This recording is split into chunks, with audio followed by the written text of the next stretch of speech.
Diogenes नाम का दार्शनिक एक बार सिकंदर से उसकी बात चल रही थी।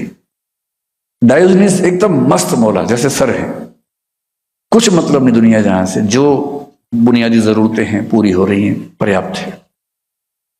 डायोजनीज एक सिनिक फिलोसफर था, अमीर आदमी था, सब छोड़ के, बुद्ध की तरह सब छोड़ छाड़ के एक सड़क के पास रखे हुए एक टब के अंदर रहता था।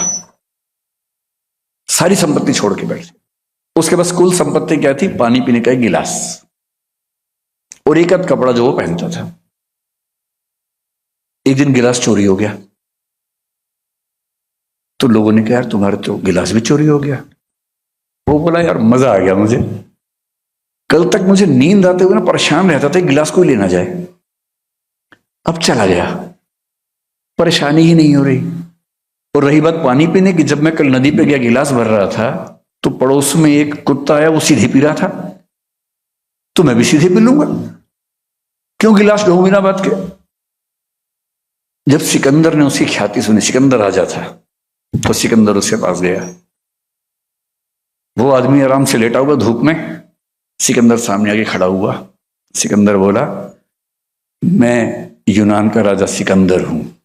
उसने यूं देखा, बोला हाँ जानता हूं।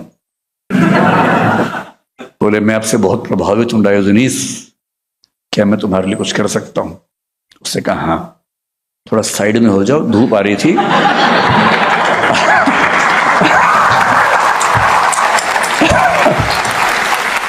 आपने बिना बात के धूप रोक ली है, साइड में हो जाइए, और धूप अच्छी तो आप भी लेट जाइए साथ में, क्या दिक्कत है? तो सिकंदर बोला कि डायोजनीस मैं आपसे बहुत प्रभावित हूं, मैं भविष्य में आप जैसा बनना चाहता हूं। उससे कि भविष्य में क्यों, आज ही बन जाओ, सब छोड़ के और लेट जाओ इसमें, ऐसा क्या करना है? उसने कहा नहीं, अभी मैं विश्व विजय अभियान पर जा रहा हूं, वापस आगे बढ़ूंगा। तो उसने कहा सिकंदर नोट कर लो, दुनिया को जीतने की इच्छा रखने वाला खुद को कभी नहीं जीत पाता है। अगर दुनिया को जीतने की इच्छा से मुक्त हो जाओ तो यहां आना। और कहते हैं कि उसी ने कहा था जिस दिन तुम मरोगे उस दिन समझोगे तुम जीवन भर निरर्थक चीजों में उलझे रहे थे।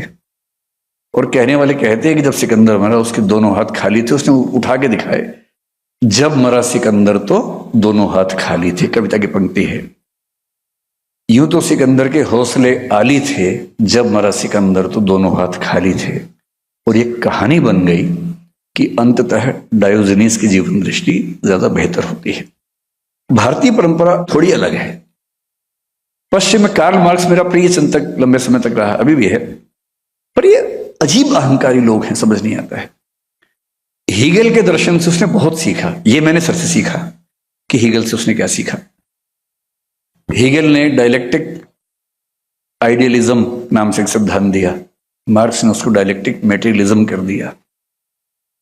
और फिर कहा कि हीगल ठीक कह रहा था, बस वो सिर के बल खड़ा हुआ था, मैंने उसको सीधा कर दिया। अरे अपने गुरु के बारे में बात करने की तमीज है आपको भाई?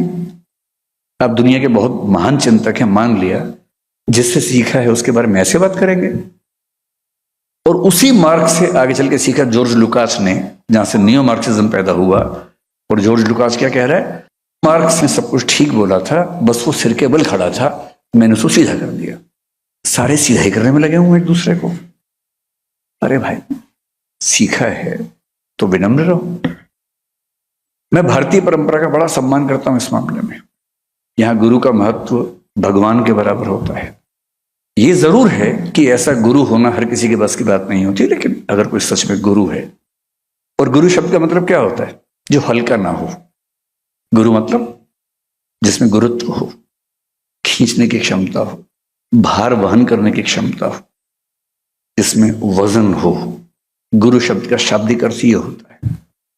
अगर कोई सच में गुरु मिलता है, मैं सौभाग्यशाली हूं कि मुझे एक मिले हैं। सर से मैं मिला पिछले 30 साल में 3 बार हूं, और मेरा एनुअल रिचुअल है, टीचर्स डे पे एक लंबा मैसेज बना के सर को भेजता हूं हर बार, और लिखता हूं कि सब कुछ आपसे लिया है, तुक्के मेरे लग गए हैं, लेकिन सारा का सारा लिया मैंने आपसे है।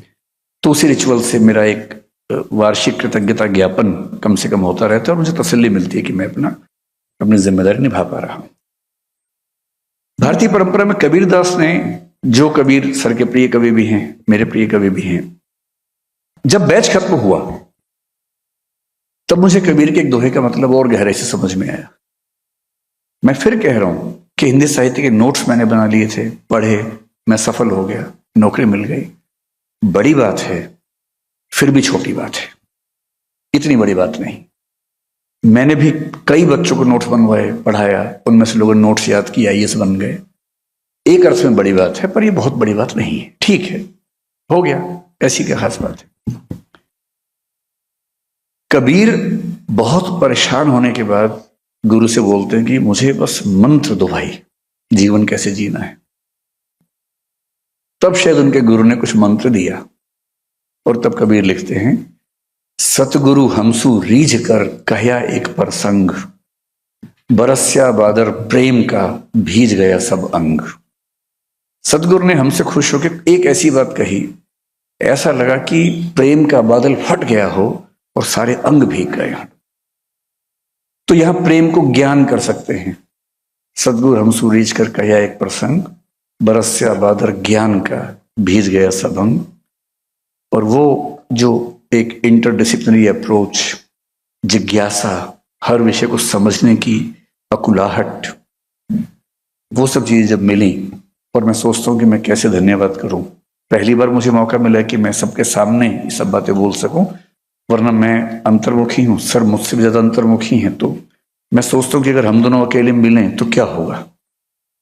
हम 1 घंटा चुप बैठेंगे, फिर उठ के चले जाएंगे, क्योंकि मैं सर के सामने बोल नहीं सकता, सर वैसे ही काम बोलते हैं, तो कैसे क्या बात होगी उसके बाद। तो तुलनाओं में कहना हो तो अध्यापक की भूमिका एक तो होती है रत्नावली जैसी, तुलसीदास के साथ जो हुआ था। तुलसीदास बहुत महान कवि हैं, लेकिन शुरू से नहीं थे, पत्नी के प्रेम में अंधे थे। पत्नी के प्रेम में अंधा होना बुरी बात है कि अच्छी बात है, पता नहीं आज का जमाना क्या सोचेगा, लेकिन वहां ऐसा माना गया कि थोड़ा ज्यादा अंधापन हो गया था। इतने अंधे हो गए थे कि पत्नी एक दिन बोली कि मायके जा रही हूं या भाई के जा रही हूं, मतलब भाई के घर जा रही हूं।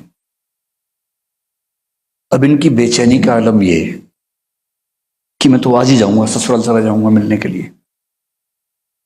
रास्ते में नदी थी, उफनती हुई नदी, पुल टूट गया था बाढ़ से, कैसे जाएं। बेचैनी का आलम ये कि एक लाश तैर रही थी, उस पर चढ़ के पार करके पहुंच गए, लाश को नाव बना के पहुंच गए। फिर पहुंचे घर, बाहर से आवाजें दी, किसने खोला ही नहीं, आधी रात का समय था। ये पता था कि उनकी पत्नी 2nd फ्लोर पे रहती है। एक रस्सी देखी, रस्सी चढ़ के पहुंचे 2nd फ्लोर पे, नॉक किया, पत्नी ने दरवाजा खोला, चौंक गई कि ये यहां कैसे पहुंचे, 2nd फ्लोर पे कैसे आ गए। बोले रस्सी थी, उस पर चढ़ के आ गया। रस्सी, बाहर जाकर देखा रस्सी नहीं, सांप था वो। आदमी जब अंधा होता है प्रेम वासना में, तो सांप पे चढ़ के सोचिए कोई जा रहा है। तब पति ने ऐसी फटकार लगाई, बोले जितनी आसक्ति मेरी देह से है, उसकी 1% भी राम से होती ना, तुम्हारा जीवन बेहतर हो गया होता।